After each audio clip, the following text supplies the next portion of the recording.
Jadi ada konsep-konsep yang menurut gua dari zaman SD juga udah salah. Misalnya ya, Indonesia kaya, iya, tapi bukan artinya negara lain juga nggak kaya. Bahkan kita kayak mengglorifikasi budidaya pertanian di kita. Padahal sebenarnya unsur hara itu bisa habis juga, Bang. Jadi tidak ada sebenarnya sumber daya yang bisa diperbaharui, itu nggak ada. Renewable energy itu nggak ada? Bullshit. Nah, jadi kalau menurut lo, yang paling ideal untuk kembalikan Indonesia ke zaman yang mana? Kalau di Enggak lah, riset justru ini? harusnya di riset. Tujuannya apa jadi Indonesia?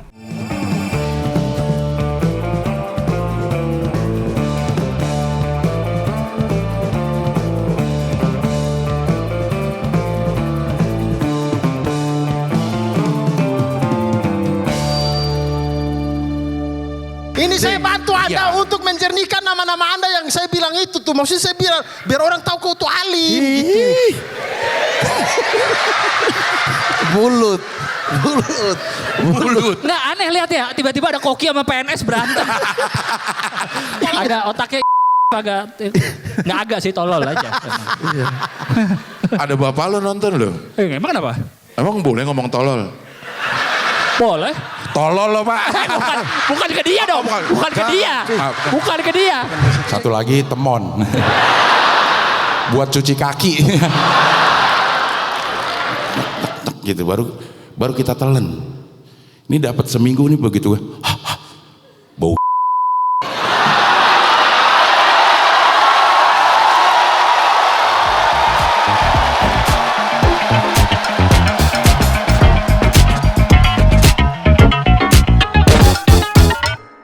Udah ini? Udah. Oke, sekarang kita wawancara sama Semi Noted Slim Boy. Tapi lo tambah slim. Oke, ganteng ya. Iya. Turun 25 kilo. Dari terakhir kita ketemu di sini. Iya. Apa ininya? Metodenya? Metodenya sekarang lagi nyoba tiap hari jalan minimal 10.000 langkah, itu equal to 6 km. Terus kurangi karbo. Bahkan udah berapa bulan ini no karbo. Sama sekali nggak ada? Ya, tadi Rahman juga beliin sate, nggak pakai lontong, nggak pakai bumbu kacang. Bumbu kan masih boleh, bumbu kacang mah. Ya kan karbo itu ada gulanya ya? Ada gulanya. Ada gulanya. Ada gulanya, ada kecapnya. Kecap juga nggak. Udah manis sama sekali nggak? Nggak dulu. Pakai kalau pengen pengen manis pakai stevia. Stevia gua selalu kantongin nih. Jadi mudah-mudahan nanti kalau turun di bawah 100, gue di-endorse sama produk stevia. Tapi belum dibawa cepet nih? Belum. Posisi terakhir di? Gue waktu kesini dulu, itu udah 155. Buset. Sekarang 125. Itu aja udah enak, makanya gue tuh 125 aja udah enak. Itu yang ngebikin gue nggak pernah kurus gitu. Tapi kata istri gue sekarang, tujuannya bukan hanya kurus, tapi sehat. Sehat. Minimal nganterin anak, karena gue orang Batak kan. Orang Batak itu kawinan anak tuh penting banget gitu. Jadi orang Batak tuh nggak ada istirahatnya untuk cari duit, karena kawinannya tuh biayanya juga gede. Ya. Dan itu yang nanggung kan orang tuanya, bukan anaknya. Betul. Karena kawinan anak itu adalah proyek orang tua sebenarnya. Proyek orang tua. Kecuali kawinan Awe kemarin proyeknya dia tuh. Yang sambutan dia apa nggak jelas lah. Tapi gue jadi saksi di Awe. Oh, yang paginya lu ya? Pagi gue. Itulah. Ijab kabulnya. Iya gitu. Jadi sehat udah hidup ini? Sehat. Tidur juga udah lebih enak. Terus kayak gua waktu itu ada penyakit kulit. Kayak Jokowi. Itu hilang loh dengan carnivore diet yang gua lakukan ini. Sama persis itu sama Jokowi. Iya. Beneran apa sih namanya? Nggak tahu ya, pokoknya gua kayak putih-putih gitu. Oh, jadi memutih itu memang. Iya. Oh, jadi tapi karena gua mungkin nggak kualat, jadi sembuh. Kan materi lu kan. Presiden kita tuh banyak. Dari mulai Soekarno, Soeharto, Habibie, Megawati, SBY, Gus Dur, Prabowo. Oh, Jokowi kelewatan ya? Emang kelewatan kan? Jokowi emang kelewatan. Harusnya Jokowi dulu kan? Iya. Habis SBY, Jokowi baru Prabowo. Emang kelewatan. Kelewatan. Gitu. Jokowi memang kelewatan. Iya. Emang gue. Itu kan ambiguitas kalau istilahnya keren. Gue bilang keren nih. Menulis materi itu gitu aja. Udah tua saya menulis yang gitu-gitu aja lah ya. Enggak, tapi itu justru keren. Gue bilang, justru viral itu kan. Entah dicuplik-cuplik orang. Gue nontonnya yang potongannya. Itu yang terakhir ya? Itu yang terakhir. Ini kalau gue jadi wawancara lu. Gak apa-apa lagi. Iya. Maksudnya gue juga lagi dalam program nurunin berat badan, hidup sehat, nge-gym segala macam, jalan. Iya. Karena gini loh, kalau kita pikir-pikir orang tuh umurnya 70 tuh udah panjang umur lah. Iya. Berarti kita tinggal 10-15 tahun lagi. Betul. Kalau dilihat dari logika aja ya biasa ya. Misalnya kita panjang umur deh sampai 80. Itu kan berarti 20-30 tahun lagi. Iya. Ngeri tuh. Harus benar-benar ditopang sama fisik yang kuat. Iya. Dan acara-acara religi itu nggak menyelamatkan lu. Ya paling kan buat di akhirat lah gue yakin itu menyelamatkan. Enggak, kan lo diterima pahalanya sekarang dalam bentuk fee. Emang gue dibayar? Enggak tahu. Artinya itu Ya jangan setengah pahala, setengah villa gitu. Iya. Enggak, lo 10.000 langkah nih, ini yang membuat gue jarang bisa sampai ke langkah yang gue targetin. Kalau gue sih cukup 6.000 sebenarnya setiap hari. Gue tuh gampang bosen betul. Lewat tempat yang sama. Iya. Nah kalau lo 10.000 langkah, ya gue kan karena gue ini bisnis istilahnya business owner lah. Oke. Gue banyak WFH, terus kadang gue sambil meeting gue sambil pakai ini aja ya, pakai AirPod. Ini sambil ngobrol sama anak buah nggak kerasa. Jalan gitu. Jalan aja. Sekitaran rumah atau ya, sekitaran rumah atau ke klaster sebelah. Ke GBK gitu nggak Kalau sengaja ya gue bawa mobil dulu. Misalnya ke kan gue deket Mabes tuh, ke Cilangkap ada golf tuh. Jalan aja nggak main golf di sekitar lapangan golf gitu. Nyampe tuh 10.000 langkah. 10.000 langkah ya. Nah tapi kalau sekarang lagi musim hujan ya paling di treadmill. Gue kalau di treadmill setelahnya gue keliengan. Iya. Benar gak sih? Treadmill tuh lebih melelahkan sih kalau menurut gue. Karena faktor bosennya lebih lagi. Mungkin ya. Iya. Makanya tapi enaknya kan bisa sambil nonton Netflix, bisa. Iya. Atau beli treadmill yang agak canggih dikit. Yang ada Zwift-nya. Itu bisa apa? Jadi lu tuh kayak virtual runner, lu bisa milih areanya di mana, terus lu jalan di kota itu gitu. Kita ngeliat gambarnya di mana? Di depan Gambar di TV. Oh di TV. Di TV. Connect ke TV gitu. Di connect ke TV, Android application atau iPhone lu. Nanti lu jalan jadi lu punya virtual runner, nanti ada kilometernya juga. Bisa bersaing sama orang juga. Online itu? Online ada. Jadi kalau lu kesusul, itu ada orang nyusul lu gitu. Oke juga. Iya. Jadi kayak tapi ya itu animasi ya bentuknya. Kayak main game, kayak main GTA, tapi jalan beneran gitu. Zwift itu ada Kinomap, ada yang kayak gitu. Zwift namanya itu. Zwift. Gitu. Itu apa? Alat yang dibutuhkan apa? Treadmillnya yang sudah support Zwift. Nanti lu install aplikasinya. Beli treadmill yang sudah support Zwift. Ya. Makin canggih aja. Tapi itu juga gua kasih tahu lu ya. Itu paling cuman seminggu 2 minggu. Habis itu juga bosan. Juga ya. Udah nggak jadi deh. Bayar PT aja mendingan udah. PT ya bener. Memang ya kalau gue termasuk yang paling awet itu olahraga ke gym itu karena pakai PT. Berangkat dari rumah udah nggak mikir apa-apa, sampai sana udah ada yang kasih menu. Iya. Lo harus ini. Dan ada targetnya. Kalau bisa malah yang kelas malah. Jadi PT-nya tuh dia ada 2 orang gitu. Jadi lu bersaing, progresnya mana yang lebih ini gitu loh. Gue berdua sama bini gue sih. Itu kan bersaing. Iya. Harusnya gue nggak bersaing lah sama suami istri. Kolaborasi ya. Kolaborasi ya. Tapi anaknya pakai PT dia ketahu sebatas mana kemampuan tubuh kita. Dietnya juga diatur? Diatur. Dia nggak ngatur, tapi dia nanya apa aja yang udah kasih usulan kayak gitu. Kalau menurut gua sih konsep diet itu paling sederhana tuh paling awal ya. Gua sebenarnya semua diet tuh pasti bagus lah. Intinya kan untuk mencapai kalori defisit, entah itu intermittent fasting atau Kecuali satu sih yang menurut gua belum masuk sekarang itu kayak Apa diet apa? vegan, karena dari mana proteinnya gitu loh. Protein nabati? Protein nabati itu butuh banyak sekali volume untuk mencapai yang kebutuhan kita gitu. Tapi kok Rahman gemuk aja deh. Ya gemuk, tapi sebenarnya ada ototnya nggak dia tuh. Tapi dia masih makan telur kan? Telur masih itu. Iya, tapi seberapa banyak telur untuk memenuhi kebutuhan protein dan nggak tiap hari juga Gitu. makan telur. Nasi banyak loh, Man. Emang mau suplemen sih, kalau mau suplemen sih. Nah itu. Karena kita sebenarnya butuh protein, apalagi di usia seperti kita ya, Pak. Itu butuh banget. Kalau nggak nanti tepos, bentar lagi tepos. Ototnya gitu, segala Ototnya macam. nggak ada gitu loh. Gue sih udah merasakan, Sam. Otot-otot ini udah nggak kuat menopang badan gitu. Iya makanya. Apalagi gua kan yang 100 something itu keberatan gitu. Tapi dengan sekarang udah 125 memang agak enak. Iya. Enak banget lah. Karena gue juga dulu pernah 100 lebih, Sam. 100 lebih dan ngerasa aman-aman aja. Ya. Padahal saat itu lagi menabung luka sebenarnya. Iya benar. Menabung luka yang sekarang baru gue rasain nih, gitu. Ya kadang-kadang kita memang kayak pembenar aja, gue masih oke gitu. Iya. Tapi tunggu nanti ya ininya. Umur 55 lo berasa banget. Iya.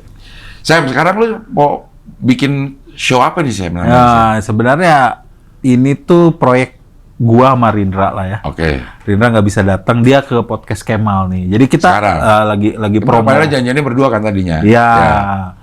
Nah, intinya tuh adalah ada mungkin spot-spot yang belum diolah lah sama komika lain gitu. Terus kita juga nggak terlalu ambisi. Nah, kebetulan Rindra punya tempat. Jadi di sini kolaborasi gua sebagai orang yang manusia biasa lah. Lain sama lu kan entertainer. Gua sebenarnya nggak bisa mengklaim diri entertainer sekarang gitu. Gua tuh orang biasa aja, netizen, masyarakat Indonesia yang punya concern politik. Kebetulan gua kalau ngomong di panggung lucu gitu aja. Entertaining juga dong. Ya entertaining, tetapi bukan entertainer gitu. Karena kalau ada berarti kan sudah menjadi profesi. Lu harus hidup di situ. Ya kan? Gue kalau hidup dari komik mungkin gue miskin. Nggak kebeli Cherry Jessics enggak. Bagus banget lagi mobilnya. Iya.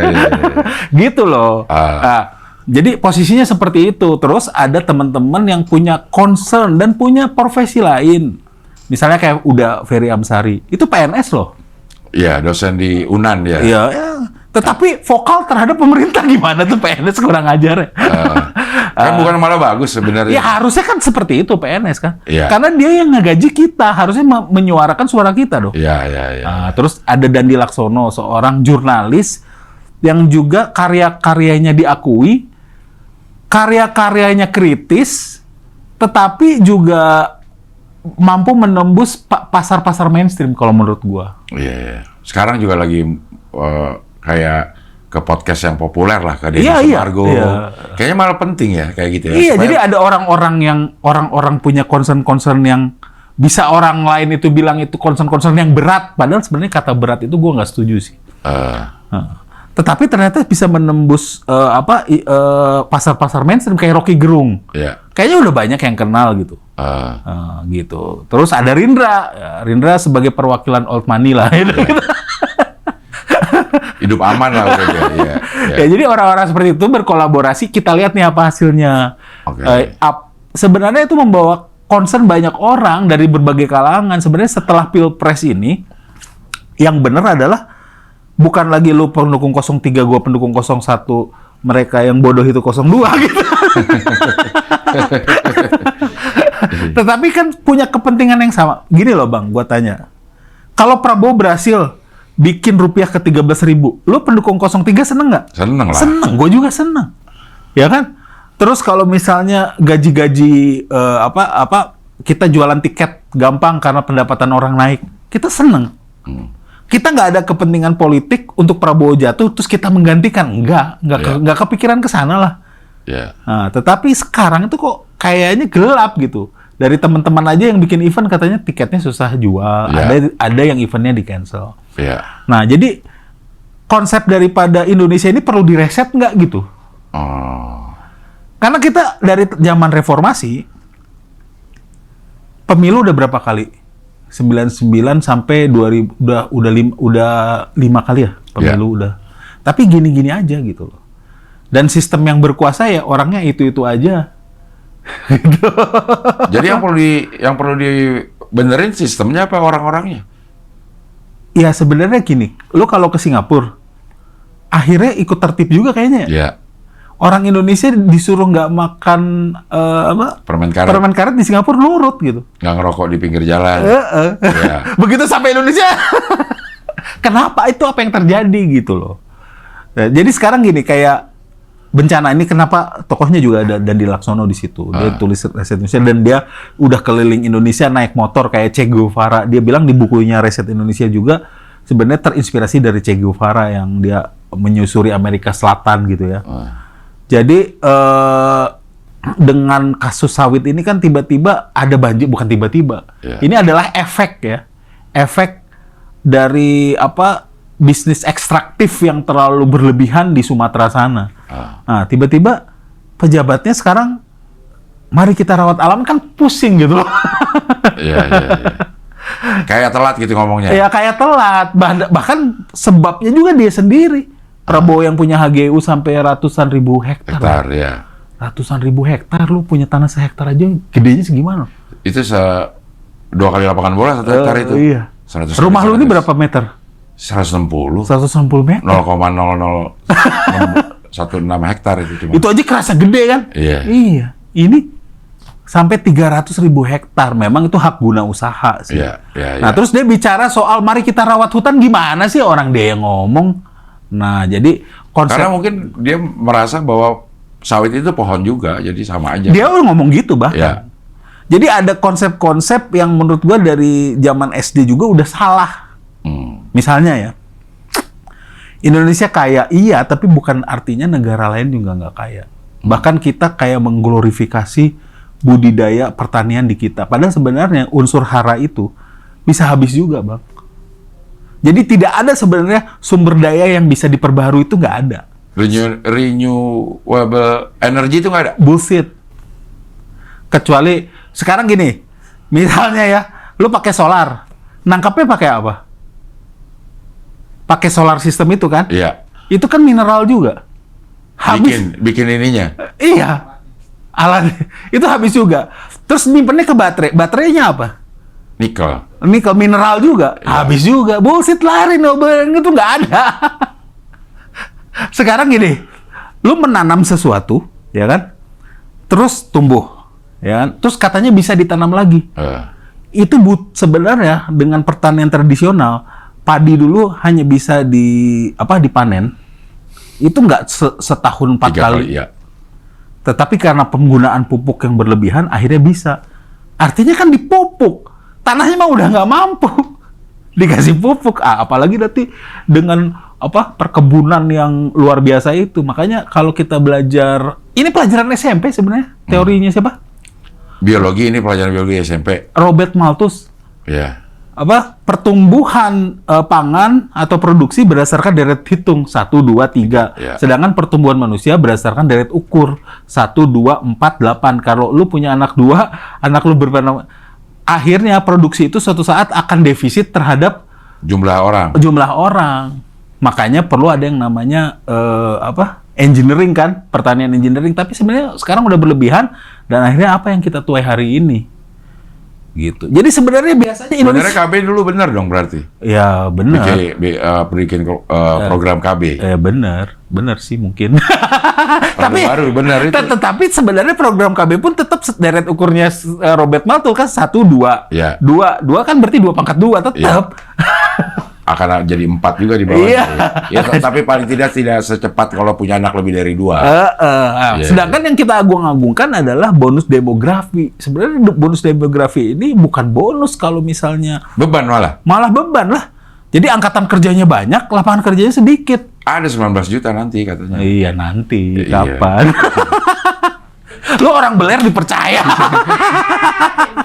Dani kan beler. Jadi kayak gitulah. Terus kayak misalnya ya, ada dulu lagu yang sepertinya benar bilang Indonesia itu subur.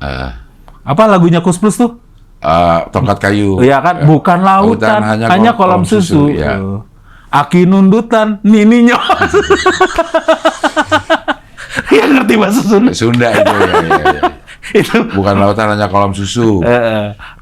Kail dan jalan cukup menghidupimu. Ya kan. Terus tongkat ditinam apa? Tongkat kayu dan batu jadi tanaman. Nah, itu sebenarnya bukan pertanda Subur. Subur. Itu budidaya dengan teknologi stek. Tongkat kayu. Iya, tongkat kayu ditanam jadi tanaman itu stek. Singkong doang. Iya, singkong doang. Nggak bisa Tetapi dimakan. artinya apa? Ya biasa aja gitu. Itu kalau ditanam di Brasil juga ya akan tumbuh asal tanamannya tanaman tropis. Iya. Kalau misalnya tanaman subtropis di sini ditanam juga nggak akan bagus. Iya. Bunga matahari gitu ditanam di sini ya nggak akan menghasilkan kayak di Eropa. Jadi ya semua daerah. Jadi jangan terlalu mengagung-agungkan Indonesia subur. Semua daerah juga subur, hanya tanamannya. Tergantung tanamannya ya. Iya. Akan subur di daerah mana gitu ya. Iya. Oke, ini namanya Tanpa Batas X Kementerian Kegelapan. Yoi. Namanya perlukah Indonesia di riset? Ya. Riset itu kan kalau bahasa gampangnya lah kembali ke setelan pabrik. Ya. Menurut lo setelan pabrik Indonesia itu apa? Kalau di riset akan balik ke setelan pabrik atau akan balik ke masa yang mana? Waduh, itu harusnya tanyanya ke Dandi Laksono. Kalau kita ngeriset, kita membalikan sesuatu kepada keadaan semula. Kalau kita beli handphone, riset, Factory reset. Iya, itu akan kembali seperti waktu kita pertama beli. Kalau ini menurut gue ya, bukan menurut Dandi ya. Tapi nanti Dandi juga udah pernah diundang ke sini. Pernah ya. Tapi kalau menurut gue bahwa Indonesia ini sebenarnya nggak punya masa lalu sebagai bangsa yang satu, kecuali ketika dia sama-sama jajahan Belanda. Itu doang sih yang mempersatukan Indonesia. Kenapa Timur Timur tidak bagian dari Indonesia hari ini? Karena jajahan Portugis. Ya. Padahal kalau kita lihat di peta, dia posisinya lebih utara daripada Kupang. Jadi lucu, Timur Timur itu di atas, Kupang di bawah. Jadi lebih dekat ke Australia itu Kupang. Ya. Tapi yang ini Indonesia. Yang ini Indonesia, yang ini malah sendiri. Sendiri. Ya. Kenapa Kalimantan itu bagian atasnya itu Malaysia? Ya karena itu simply itu jajahan Inggris. Bukan jadi sebenarnya kalau dibilang Indonesia bersatu sejak dulu ya tidak lah. Kalau kerajaan-kerajaannya dulu ini adalah kerajaan-kerajaan terpisah, kemudian dijajah oleh Belanda. Jadi memang sebenarnya kalau dibilang masa lalunya itu mempersatukan kita ya enggak, cuman karena jajahan Belanda, sama-sama jajahan Belanda. Sukunya berbeda. Tahu nggak? Batak aja ada 7, bahasanya beda-beda. Kalau di Papua jalan 300 meter, bahasanya udah lain. Gitu. Kita itu kalau orang bule itu kan merasa dirinya satu rasnya, Kaukasian udah. Ya. Kalau kita banyak orang Batak sama orang Jawa aja ngerasa beda. Orang bule ngeliat nggak ada bedanya loh. Tapi memang kelihatan beda sih, kita bisa ngerasain. Kita bisa ngerasain ya. Iya. Tapi kan boleh, bedanya apa sih lo? Iya kan? Orang Batak, orang Padang, orang Palembang, orang Sulawesi, ini juga, kelihatan. Kita bisa tahu lah. Apalagi dari dialeknya gitu kan, bisa tahu ya kan. Kayak Prabowo tuh kelihatan bukan Jawa murni gitu ya. SBY itu Jawa murni. Kalau Prabowo ada campuran-campurannya. Menadonya ada kayak kalau ada ya Gorontalo atau Manado atau Sulawesinya lah. Nah, jadi kalau menurut lo yang paling ideal untuk kembalikan Indonesia ke zaman yang mana kalau di enggak lah, justru harusnya di riset tujuannya apa jadi Indonesia. Jadi gua tuh bilang ya, ini sebenarnya kan mitos yang dibikin sama si Muhammad Yamin Indonesia tuh. Nusa Antara kan. Jadi Nusa itu pulau, Antara itu jarak. Jadi ada pulau-pulau. Nah ini kan sebenarnya kalau orang Barat ngelihatnya itu aneh negara Indonesia. Ini negara kayak gini tuh satu negara. Apalagi bule Amerika ngelihatnya. Ini satu negara ini, bro. Kan bisa-bisa gitu kan. Ini ternyata satu negara. Nah menurut Muhammad Yamin itu dia mengambil tokoh siapa? Gajah Mada. Ini pernah gue bawain juga di stand up comedy. Sebenarnya Gajah Mada itu katanya tidak akan sumpah palapa. Tidak akan makan buah palapa. Buah palapa lu tau apa? Lu tau nggak? Kelapa bukan sih? Bukan. Apa? Rebung. Rebung ya. Emang ada buahnya bambu? Bukan. Dia tidak akan makan palapa. Oh, makan palapa, oke. Palapa itu rebung. Bambu muda. Kalau Nusantara belum bersatu. Gitu loh. Nah apa urusannya lu? Gua harus bersatu gara-gara lu nggak makan itu. Ya udah rasanya nggak makan seumur hidup gitu. Jadi sebenarnya kalau pakai itu, nah itu yang ditulis sama Muhammad Yamin. Terus dibikinlah wajah Gajah Mada kayak gitu. Malah katanya, Nah wajah Gajah Mada kan Muhammad Yamin katanya. Mahapatih ya. di era kerajaan Jawa. Lu lihat deh patung Gajah Mada kayak muka orang Jawa nggak? Lebih kayak orang Batak. Makanya ada yang bilang itu adalah gambaran dari Muhammad Yamin. Iya gitu. Ya itu sejarawan istilahnya omongan warung kopinya para sejarawan kayak gitu. Nah jadi kalau dasarnya tuh dasar meresetnya ke masa lalu, menurut gua salah. Harusnya resetnya tuh reset ke tujuannya. Tujuannya sesuai dengan Undang-Undang Dasar 45. Misalnya pasal 33 nih yang sering gua pahami, atau pasal 34, fakir miskin dan anak terlantar dipelihara negara. Ya baris ke situ dong. Jadi jangan setiap ada orang kritik bilang apa sih yang lu sumbang untuk negara? Bahkan fakir miskin dan anak terlantar harusnya negara yang memelihara kita. Gak usah nanya kontribusi lu gitu loh. Harusnya kembali ke undang-undang itu gitu. Terus pasal 33, bumi, tanah, air dikuasai oleh negara untuk sebanyak-banyaknya kepentingan. Ya sekarang apa? Semua udah diprivatisasi, terus ada orang yang lahannya berlebihan. Harusnya sebenarnya kalau direset, ya kan, orang yang tanahnya banyak itu diambil lagi sama negara, gitu. Diambil lagi sama negara ini, tapi ini kalau kita nonton film-film atau kalau kita baca-baca buku tentang sejarah revolusi, misalnya revolusi di Rusia, gitu, yang sudah difilmkan juga, kan itu ngeri juga ketika mereka direset dari kerajaan menjadi Soviet. Kalau nonton film Dr. Zhivago, dia itu apa tuh, tentang apa? Ya, itu tentang revolusinya mereka ketika di pulang Soviet. Di Soviet. Nah, tapi tadinya kan kerajaan. Tsar itu ya? Iya, tsar. Ketika balik, rumahnya bukan, dia tuh orang old money lah, punya rumah gede. Ketika balik, udah jadi markas tentara merah di situ. Ya artinya kan kalau di riset tuh sebenarnya yang enak tuh orang-orang kayak kita enak aja. Lu punya duit berapa? 100 juta, ya. Mata uang Republik Indonesia. Republiknya yang udah nggak ada, bos. Nggak laku jadinya. Nggak, sertifikat tanah atas nama Republik Indonesia. Iya. Dikeluarkan oleh Republiknya udah nggak ada, mau apa? Malah chaos nggak sih menjadinya? Malah chaos. Iya, artinya kan yang takut kan yang tanahnya banyak. Gitu loh. Harusnya kalau kita tanahnya nggak banyak, santai aja ya. Iya kan? Artinya itu ekstrimnya seperti itu. Artinya kembalilah ke keadilan gitu. Ini ngomongnya jadi kayak utopis ya, tetapi sebenarnya tingkat korupsi di kita tuh turun aja, nggak usah 100%. 40%-nya kayaknya udah oke gitu loh.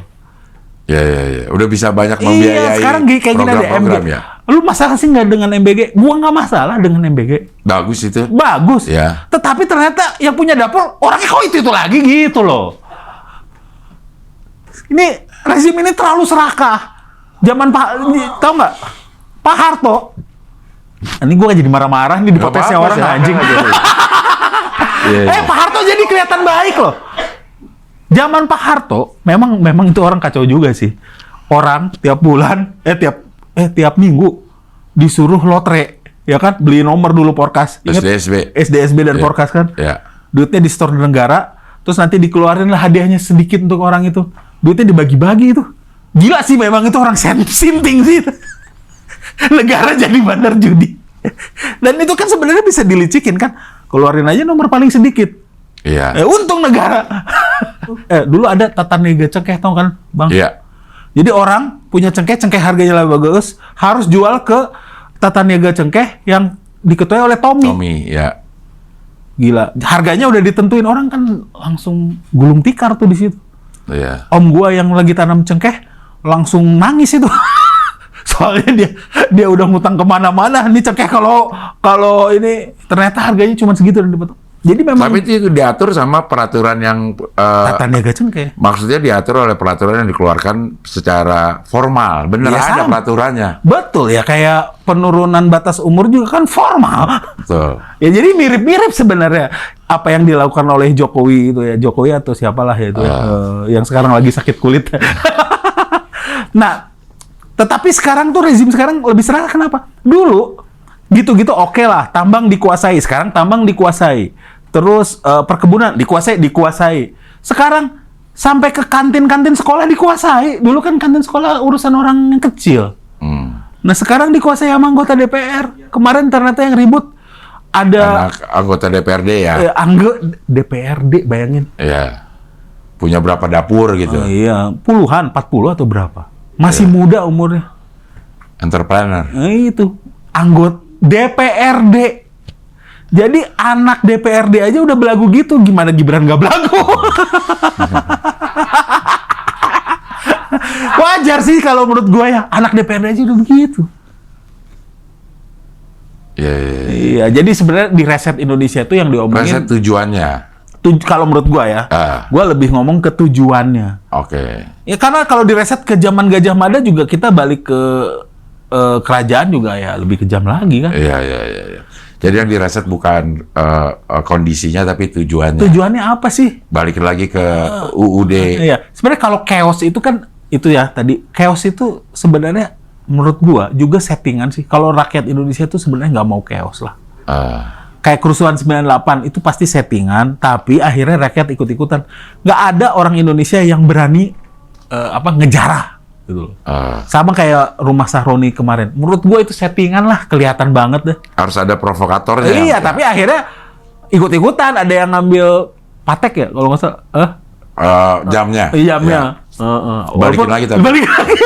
Ngeri juga ya. Takut dia nggak tahu mungkin ngejualnya kemana. Padahal kalau tahu itu patek beneran mah gue beli 20 juta mah dia terima aja itu kayaknya. Dia dipajangin sih jadi ketahuan. Iya. Oke, kita balik ke acaranya nih. Nama acaranya Tanpa Batas X Kementerian Kegelapan. Ada temanya perlukah Indonesia direset ya? Ada Ferry Amsari sama Dandi Laksono. Bentuknya kayak gimana nih? Bentuknya nanti gue akan stand up, Rindra akan stand up, terus ada beberapa komik yang lebih junior lah stand up, yang bayarannya masih masuk. Terus Ferry sama Dandi ngapain? Nanti ada talk show. Nah, terus kita mau coba juga buka, nah ini juga sekalian nih, jadi teman-teman yang nggak setuju dengan konsep Reset Indonesia atau konsep yang terlalu kritis terhadap Indonesia, datang tapi tetap beli tiket dan boleh mendebat kami dan gua kasih mikrofonnya. Jadi mirip kalau di Amerika itu yang melakukan tuh aktivis konservatif Charlie ditembak itu. Ya, Charlie Kirk gitu. Tapi kita ada konsep, tapi jangan tembak gua. Jangan. Ya artinya kita buka juga forum debatnya gitu. Oke. Ini tempatnya di mana sih? Tempatnya di M Block. Ada tempat kita sendiri, tempat Rindra, namanya Koma. Jadi sebenarnya tempatnya di bar. Jadi kalau 200.000 itu udah termasuk welcome drink. Tapi kalau lu mau pesan lagi ya termasuk yang alkohol menyediakan di situ. Jadi harga tiketnya 200.000 itu udah termasuk welcome drink. Ya. Tapi soft drink ya, bukan alkohol. Nonton karena ini bar boleh ngerokok juga jadinya. Boleh, sepertinya boleh. Ini bar yang boleh ngerokok. Jadi dengar sambil sambil mabok terus bicara ngelantur boleh. Kan udah beli tiket 200.000 lu boleh ngedebat gua gitu. Asal jangan tonjok-tonjokan aja. Karena gua menang. Jadi ini mininya rakyat bersuara. Iya gitu. Enggak, tapi kalau rakyat bersuara kan narsumnya yang berdebat sampai berantem. Ini artinya dari audiens kalau memang nggak setuju boleh. Tapi hanya pada saat sesi ini ya, bukan sesi stand up ya. Lo lagi stand up di. Ya kalau di heckling ya boleh aja. Namanya heckling masa ya lo juga kalau ada yang heckler kayak kita sebagai performer ya harus siap juga. Harus siap memang. Tapi kita tidak mempersilahkan orang untuk heckling. Iya, enggak. Sesi yang benerannya nanti setelah jadi setelah stand up ada talk show, habis talk show ada question and answer di situ. Iya. Tetapi ya istilahnya ya kalau tiba-tiba orang mabok maju ya mau gimana? Ya pasti gue tonjok. Tapi tidak dipersilakan. Tidak dipersilakan. Ya. Oke, kalau mau beli tiketnya di mana Sam? Ada di loket.com. Nanti linknya disertain aja. Ada di loket.com. Kalau mau tahu ya tinggal di deskripsi ada ya, Man? Di deskripsi ada. Jadi totalnya lo stand up berapa lama? Rindra berapa lama? Ya paling gua di 15-20 menit. Rindra juga sama. Terus nanti ada komika lain 10 menit. Jadi total stand up-nya mungkin sejaman. Talk show-nya juga sejaman sama question and answer gitu. Tapi ya talk show-nya juga pasti ada bumbu komedinya. Itu ada yang memandu. Yang memandu gua sama Rindra. Untuk yang sesi Ferry sama Dandi. Iya. Mereka bareng berdua juga tuh. Bareng. Jadi talk show aja deh kayak gini. Ngobrolin tentang riset Indonesia. Dan kebetulan Ferry juga kan sama Dandi ada project yang lain yang namanya Dirty Vote 1 dan 2. Itu sebenarnya temanya ya mirip dengan riset Indonesia. Jadi orang-orang yang bukan pesimis, sebenarnya kita pengen optimis terhadap Indonesia. Tetapi kenyataannya kita ngebuat seperti sekarang gitu. Orang mulai optimis nih dengan rezim sekarang, misalnya dengan Pak Purbaya. Termasuk lu juga mungkin suka dengan gayanya beliau gitu. Ya gue juga sempat terkesan lah. Tapi kalau dipikir-pikir juga belum ada kerasanya di kita gitu loh. Cuman kerasanya di dia, pencitraannya bagus. Tapi emang secepat itu bisa berasa, Sam, segala sesuatu. Tapi menurut gue kebijakannya juga, nah nanti mungkin di episode berikutnya kita ada juga ngomongin ekonomi gitu. Mau membawa-bawa ke sana juga. Tetapi kalau pendapat gue nih ya, sebagai business owner, ya kebijakannya juga menurut gua kayak kemarin tuh menggelontorkan berapa ratus 200 triliun. Sebenarnya bukan menggelontorkan kan, itu cuma memindahkan alokasi yang tadinya disimpan di BI ke bank umum. Yeah. Nah, bagaimana supaya sampai ke masyarakat? Harus dalam bentuk kredit.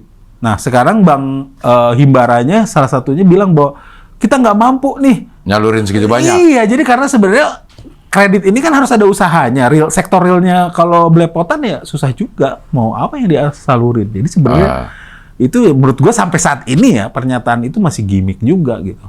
Karena pada kenyataan ini gue sebagai business owner nanya-nanya ke temen juga nggak ada sebenarnya dari sisi bisnismen yang sekarang takut untuk ngambil kredit kalau orang yang bener ya. Kecuali kalau ngambil dipinjol itu mah orang kan juga recehan ya. Yeah. Tapi kalau orang yang dikasih duit semiliar dalam bentuk kredit, pusing juga mau ngerjain apa sekarang?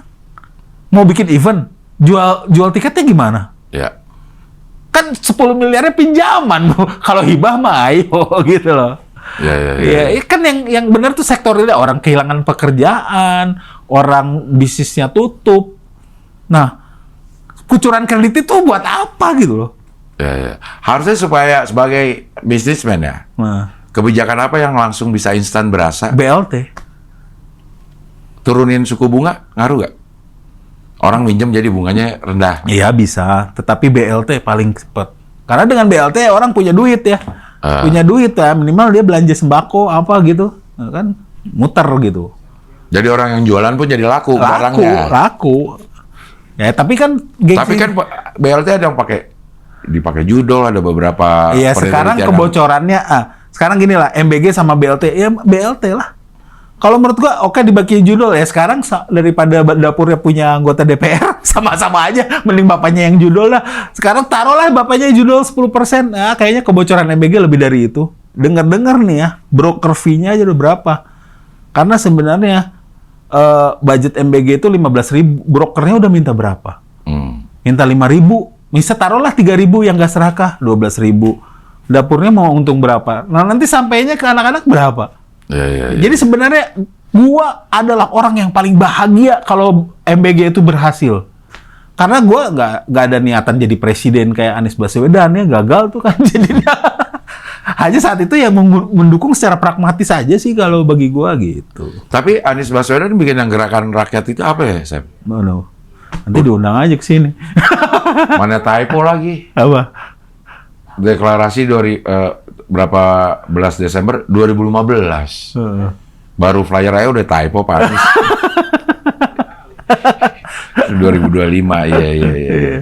Oke, jadi di acara ini kalau lo punya unek-unek, iya ada sesinya. Ada sesinya. Bukan sekedar unek-unek yang sesuai atau seirama dengan yang pernah lo lihat atau tercitra Dandi dan Ferry Amsari kayak gimana. Lo kontra dia pun di sana bisa. Bisa. Terus yang kedua, kita juga akan undang beberapa kayak Pak Anies, gue undang nggak tahu nanti hadir atau enggak ya. Okay. Terus kayaknya yang udah confirm ada nih. Okay. Dia nanti mungkin nanti duduknya di crowd. Nah, tapi nanti kita kasih mic juga. Tokoh-tokoh itu gitu. Ya kayak ILC lah gitu loh. Tapi sambil mabok. Tahu nggak ya yang udah confirm datang? Ini tokoh mabok nih. Siapa? Dharma Porengkun. Jadi kalau Kun Wardana datang nggak kunnya? katanya mau datang gitu. Katanya. Cagup dan Iya. cawagupnya. 10%. Itu gara-gara dia itu ngambil kalah. 10% ngambil dia ya. Diambil dia. Nggak ada yang nyangka dia 10%, men. Ganjar aja ya untuk level Indonesia kan Iya. 16%. Beda Dia 6% doang. kalah orang gila.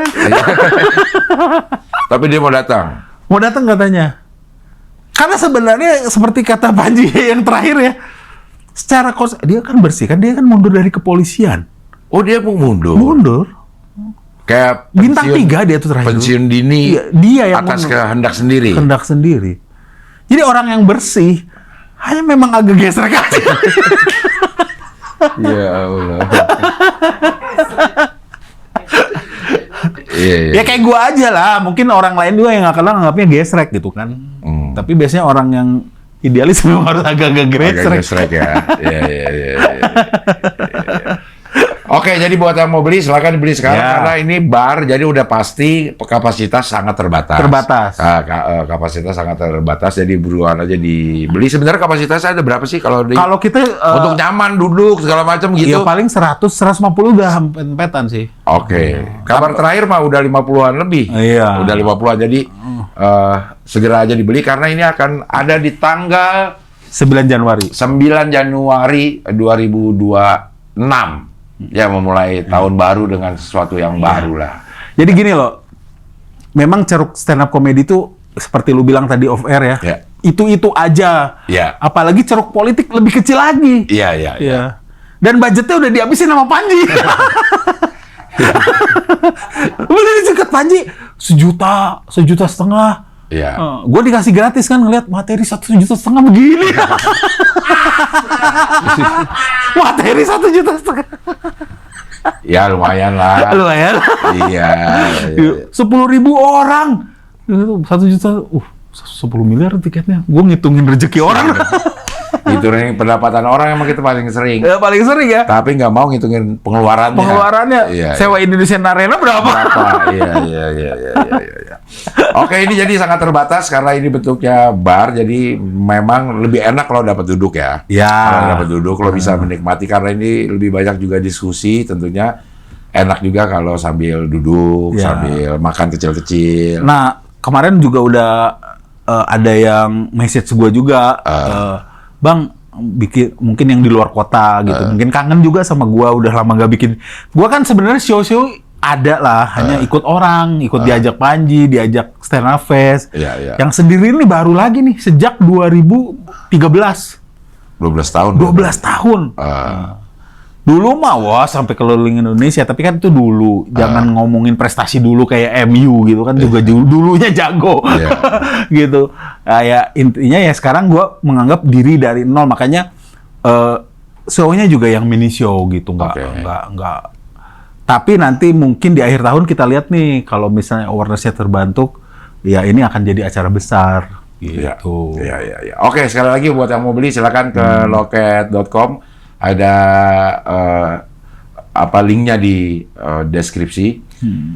Bisa melihat Semi lagi stand up, ada Rindra juga stand up, ada beberapa komik juga. Ya. Ada beberapa komik yang akan stand up dan yang paling bisa lo ikut berinteraksi ya nanti pada saat sesi apa nyebutnya, talk show atau apa? Ya Q&A lah. Q&A. Ada Dandi Laksono dan Ferry Amsari. Iya. Harganya 200.000 udah first drink. rata semua itu harga. Rata. Nggak ada kelas-kelasan. Nggak ada kelas-kelasan. Kita kan ini apa? Komunal. Oh, iya. Jangan pakai is, Iya, komunal. iya. Komunalis. Ya. Satu kelas lah semuanya. Satu kelas. Satu kelas. Ya. Oke, Semi, thank you. Thank you, gue yang thank you. Mudah-mudahan eventnya lancar, Ya. berlangsung sukses dan bisa. Dan lanjut. Iya, berlanjut. Maunya ada topik berikutnya. Iya. Udah ada nih topik-topik berikutnya tentang kriminalisasi, tentang apa gitu. Oh, kirain sekarang riset Indonesia. Terus risetnya berhasil. Besok kan riset Singapura, Malaysia gitu, ASEAN. Oh, bisa jadi tuh. Bisa jadi ya. Bisa jadi. Kesana jadinya ya. Oke, saya terus ya. Iya. Mudah-mudahan semuanya lancar. Iya. Oke lah kalau begitu, sampai ketemu lagi di wawancara dengan tamu berikutnya. Oke.